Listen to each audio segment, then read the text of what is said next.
Ernest Hemingway, por quem os sinos tocam, né? Vamos aí degustar um pouco desta obra. Eu tenho aqui o texto original em inglês, na linguagem nativa, e eu percebi que a tradução, essa tradução para o português está muito fiel, né? Vou voltar um pouco aqui para um epígrafe, né? Porque já responde, que aquela se propõe a responder a pergunta, a suposta questão da capa, né? Ó, se dá para notar que tem a mesma aqui, ó. Deixa eu ver. Procurar aqui o John Donne. Achei. Aqui. Né?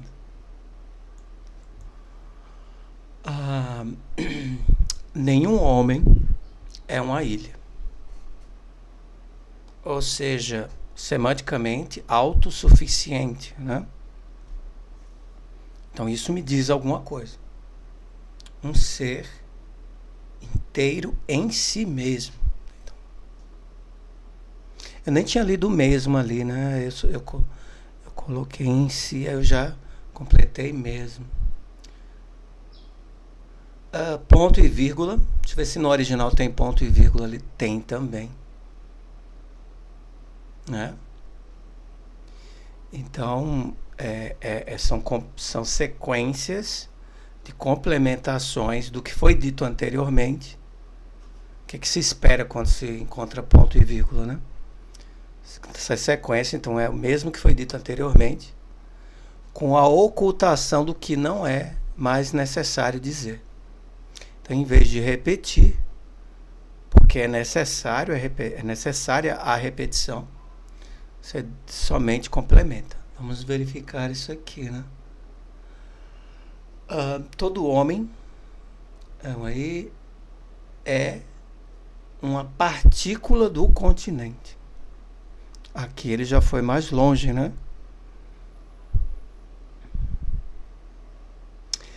Semanticamente, ele não ser uma ilha é parte também.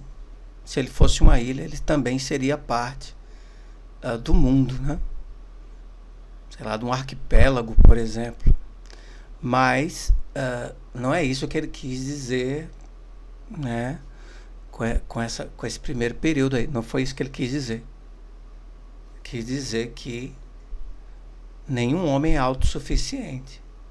Só que semanticamente, quando a gente coloca todo homem é uma partícula num continente, ele está meio que contradizendo, logicamente, né, o que ele disse anteriormente, contudo, reatestando o que ele, as cargas semânticas do que ele disse anteriormente. Então, o que a gente pode esperar disso? Uma linguagem mais, digamos assim, metafórica, poética, né? E pelos elementos citados, mais moderna, né? Já ali de um período moderno, né? É um texto já, pelos elementos citados, você já percebe que é um texto da Idade Moderna.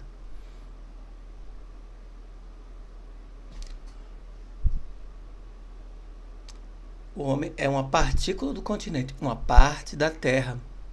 Se um pequeno torrão carregado pelo mar deixa menos a Europa, como se todo um promontório fosse ou herdade de um amigo seu,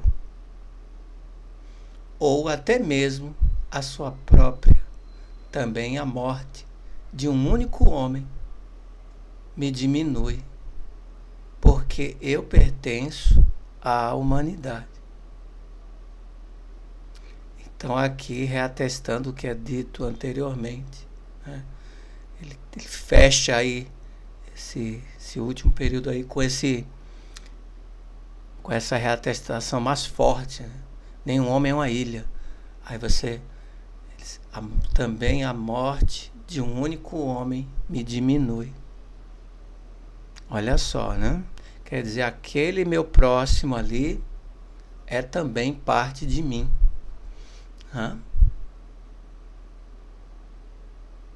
Porque eu pertenço à humanidade. Então, um homem que ele se vê aí, né, inserido em uma sociedade é muito diferente. Isso aí é o oposto, né, do que se percebe em cartas e em textos, né, onde a pessoa não se sente inserida na sociedade, que fala assim, os outros, o mundo, eles, as pessoas, como se a pessoa não fizesse, como se ele próprio não fizesse parte da sociedade, né? Você vê muito disso em pessoas que gostam de repetir palavras, por exemplo, de ficções como Matrix. Tem aquelas palavras lá daquela personagem Smith, né? Que ele começa a dissertar sobre o homem de forma muito errada, inclusive, né? E aqui você percebe o contrário. Ele como é que eu posso dizer? Uma empatia superior, né, pelo próximo, né? Então você percebe essa empatia muito superior pelo próximo. Portanto, nunca procure saber por quem os sinos tocam ou dobram. Semanticamente é a mesma coisa. Não procure saber, porque é muito complexo. É tudo, é por tudo. Entendeu? Por quem os sinos dobram? Por todos nós. Aí ele fala, eles dobram também por ti. Não está escrito também ali, mas, né? Então está em plena aqui. Eu estava a verificar aqui o texto original e está muito assim... como é que eu posso dizer, fiel, né, ao texto original. Não sou muito fã de literatura moderna, já explico por quê. Vamos descer aqui, né? Agora você terá, né, após ler essa epígrafe, você terá de adotar uma postura de empatia uma empatia superior para com Ernest Hemingway, né? Porque olha só o que ele vai fazer aqui. Ele não vai te dizer como conheceu as pessoas, simplesmente ele vai falar com você como se fosse amigo seu de longa data. E você, pelo pacto de verossimilhança entre você e o autor, você terá, né, de aceitar isso me incomoda, né? Já mostro por quê. Então aqui, ó, capítulo 1 no original, né?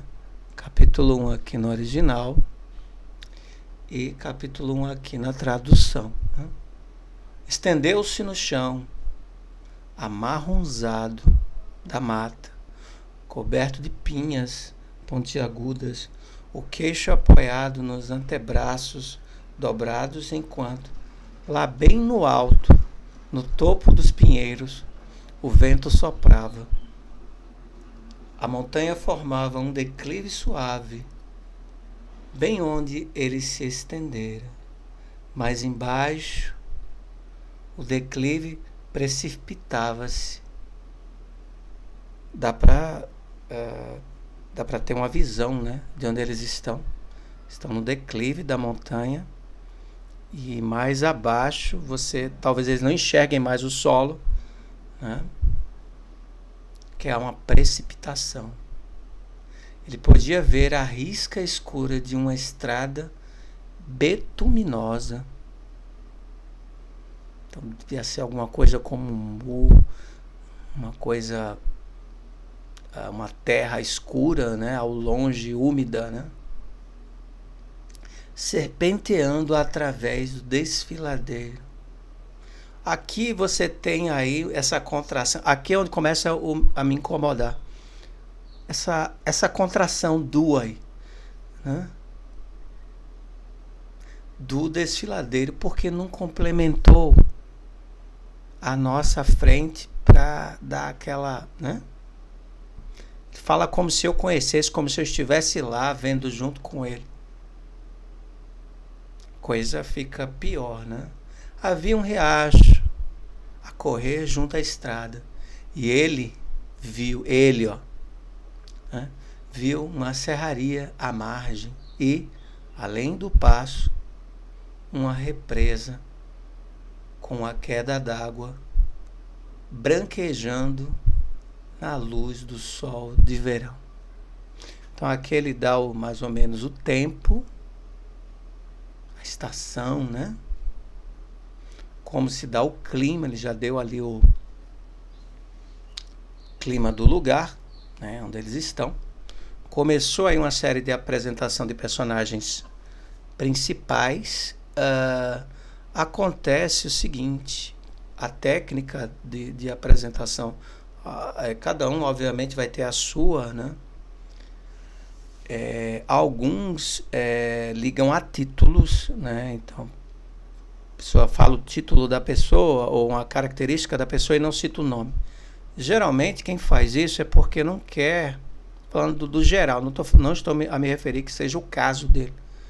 São personagens que estão ali no hall principal, mas que não terão um grande desenvolvimento ou que o protagonista não sinta empatia por ele. Nós já percebemos que não é o caso, pelo menos pela proposta, né? Então, pela proposta, a gente já percebe que não é o caso aí. E por que não tem nome? Aquela é a serraria? Perguntou. Não me lembro dela. Foi construída depois que você esteve aqui. Tá vendo que o autor não tá nem aí, né? Ele não pro que você sabe a respeito dos personagens. Ele está falando como se o conteúdo mental dele fosse o mesmo que o seu. E você fizesse parte também.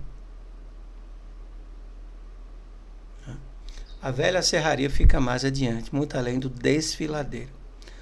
Olha aí a contração de novo, né? Aí a né? Como se eu conhecesse o desfiladeiro. Ele desdobrou a cópia fotostática do mapa militar no chão da floresta e examinou-a cuidadosamente. Olha outra contração do mapa. Militar. Ele dá a origem desse mapa? Não. Então é estranho. Isso dá uma certa estranheza para o leitor. Tá ali o artigo definido, né? Ele podia ter especificado melhor ali. Onde foi que ele adquiriu esse mapa? Foi em qual momento?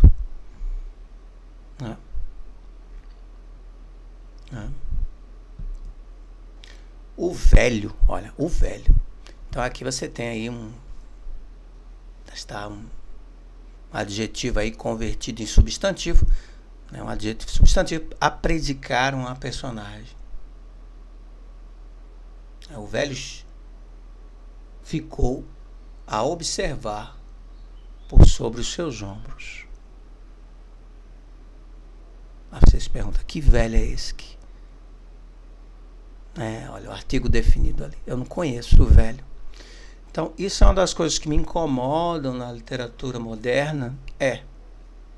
Mas nós já percebemos que isso é uma parte da proposta ali pela epígrafe, né? Você percebe que isso é a forma como ele apresenta os personagens. Isso me incomoda, né? Mas é uma característica dele, né? Era um velho miúdo e forte, vestia uma bata de camponês preta, calças retas, cinza, e usava alpargatas. Dessolado, de corda estava ofegante por causa da subida, e sua mão descansava numa das duas pesadas mochilas que trazia. Aqui, veja só, vocês estavam num declive, abaixo se via a estrada, e a serraria, a suposta serraria, que disse que não era, era outra. Então eles estavam a subir, né? A técnica que ele usou aí, ele não precisou dizer que estavam subindo, eles estavam a subir. Até ele diz ali, né, da subida, por causa da subida. Estava indo no sentido contrário do que eles estavam a observar. Então significa que ele não sabia o que tinham à frente, né?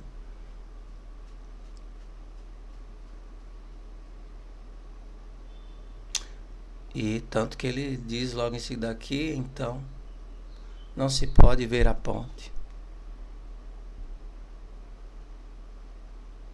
Então é isso.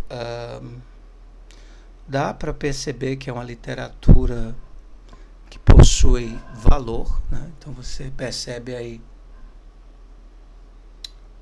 que tem as suas características próprias, modernistas, né? Olha só aqui nessa outra página, o jovem que estudava a região. Cadê a origem do jovem, dessa personagem? Não tem nome? O jovem, o velho que se vestia de determinada forma. Aqui o autor é um personagem que participa, né? Já dá para perceber isso.